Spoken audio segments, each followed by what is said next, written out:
Hello everyone, welcome back to the channel. Today we are going to study BPSC 105 Introduction to Comparative Government, Unit 8 Democracy and Authoritarianism. What is democracy? Explain its meaning, feature, merits and demerits. Democracy is one of the most popular form of government in the modern world. The word democracy comes from two Greek words, demos meaning people and kratos meaning power. Thus, democracy means rule by the people. In a democratic system, the ultimate authority rests with the people. Citizens participate directly or indirectly in the process of governance through elections and public participation. Democracy promotes freedom, equality, justice, and participation, making it one of the most preferred forms of government. Democracy शब्द दो Greek word से बना है, demos जिसका मतलब है लोग और क्रेटोस जिसका मतलब है शक्ति या रूल। इसका सीधा मतलब है रूल बाय द पीपल, यानी जहाँ जनता का शासन हो। आज की दुनिया में ये सबसे पॉपुलर गवर्नमेंट फॉर्म है। इस सिस्टम में असली ताकत जनता मतलब सिटीजन्स के पास होती है। लोग डायरेक्टली या इनडायरेक्टली इलेक्शंस के ज़रिए फैसले लेने की प्रक्रिया मतलब प्रोसेस में शामिल होते हैं। डेमोक्रेसी फ्रीडम मतलब आज़ादी, इक्वालिटी और जस्टिस को बढ़ावा देती है। Meaning of democracy according to Abraham Lincoln, democracy is government of the people, by the people and for the people. Democracy is a political system in which citizens choose their representatives through free and fair elections and participate in public affairs. America के जो पूर्व राष्ट्रपति थे इब्राहिम लिंकॉल्न ने उसकी बहुत famous definition दी है।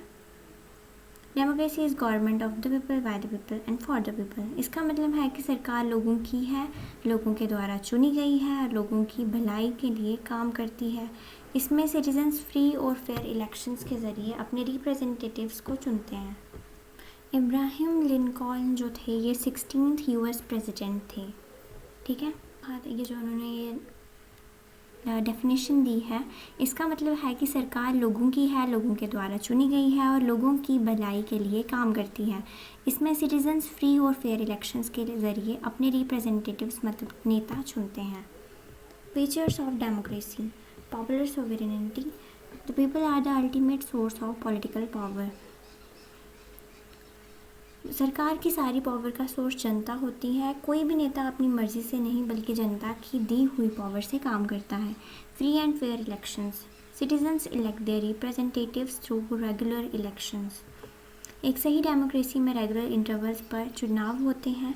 ये इलेक्शंस फेयर होने चाहिए ताकि हर सिटीज़न बिना किसी डर के अपना वोट दे सके और अपने लीडर चुन सके। रूल ऑफ लॉ मतलब कानून का शासन। All individual including government officials are subject to the law. Fundamental rights मतलब मौलिक अधिकार। सिटीजन्स को कुछ बेसिक राइट्स दिए जाते हैं जैसे freedom of speech, religion, association. ये राइट्स किसी भी व्यक्ति के डेवलपमेंट के लिए बहुत ज़रूरी हैं। पॉलिटिकल इक्वालिटी, राजनीतिक समानता। Every citizen has equal political rights and voting power. इसका मतलब है कि देश के हर सिटीज़न के पास बराबर के पॉलिटिकल राइट्स हैं। 1 पर्सन 1 वोट 1 वैल्यू। चाहे कोई अमीर हो या गरीब हो, सबके वोट की कीमत एक ही होती है। Independent judiciary, court function independently to protect the constitution and citizens right. देश की कोर्ट्स किसी भी सरकार या बाहरी दबाव के बिना काम करती हैं। इनका मेन काम कॉन्स्टिट्यूशन को प्रोटेक्ट करना और सिटीजन्स के राइट्स की रक्षा करना है। Accountability, government officials are accountable to the people. Democracy में गवर्नमेंट ऑफिशियल्स और नेताओं को जनता को जवाब देना पड़ता है। अगर वो सही से काम नहीं करते तो अगले इलेक्शन में जनता उन्हें बदल सकती है। Majority rule with minority rights. Decisions are made by majority while protecting minority interest. ज़्यादातर फैसले मेजॉरिटी के हिसाब से लिए जाते हैं, लेकिन इसका मतलब ये नहीं कि मेजॉरिटी को इग्नोर किया जाए, मतलब माइनॉरिटी को इग्नोर किया जाए। उनके इंटरेस्ट से और राइट्स के का भी पूरा ध्यान रखा जाता है। Merits of democracy, protection of rights. Democracy safeguards civil liberties and human rights.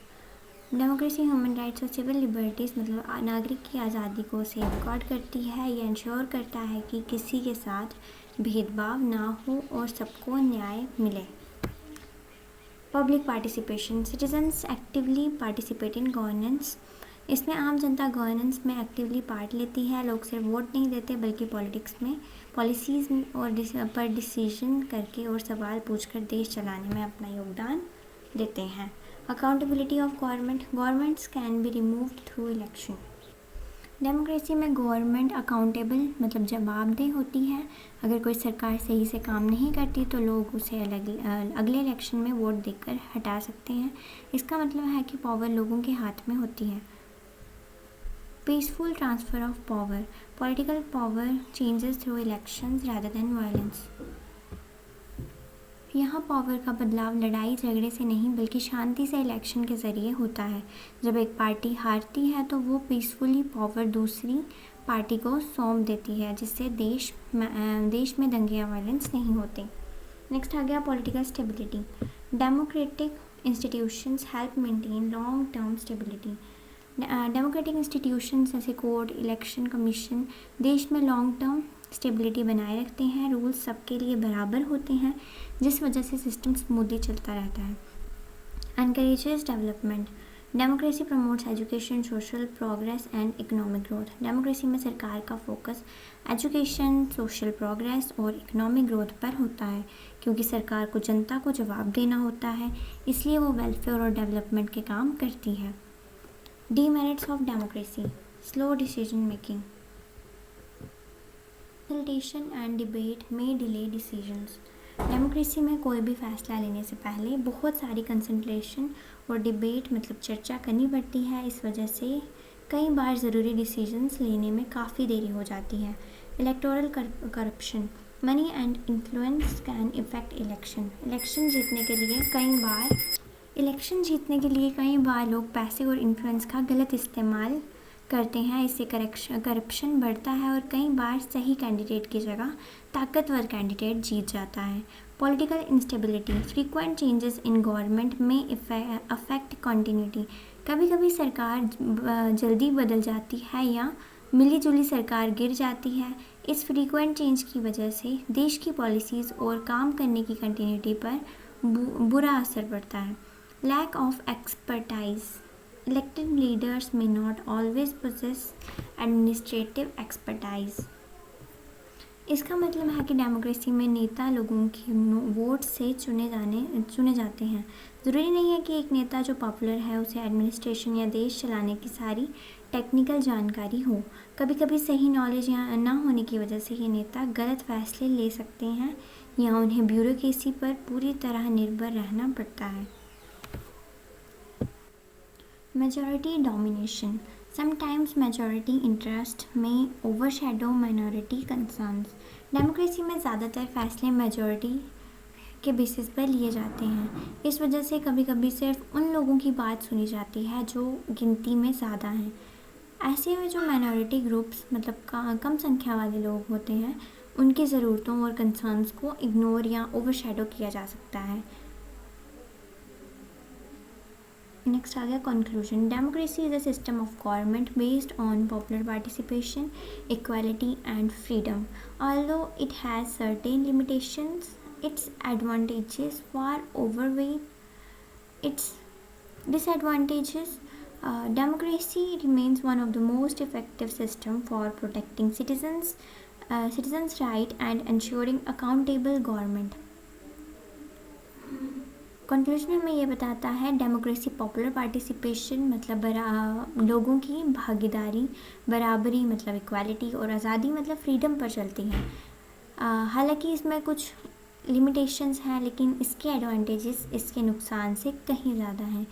यह आज भी सबसे अच्छा सिस्टम माना जाता है क्योंकि ये सिटीजन्स के राइट को प्रोटेक्ट करता है, सरकार को अकाउंटेबल बनाता है यानी नेताओं को जनता को जवाब देना पड़ता है। Thank you for watching. अगली क्लास में हम और भी इंपॉर्टेंट क्वेश्चन डिस्कस करेंगे, सो स्टे ट्यून्ड।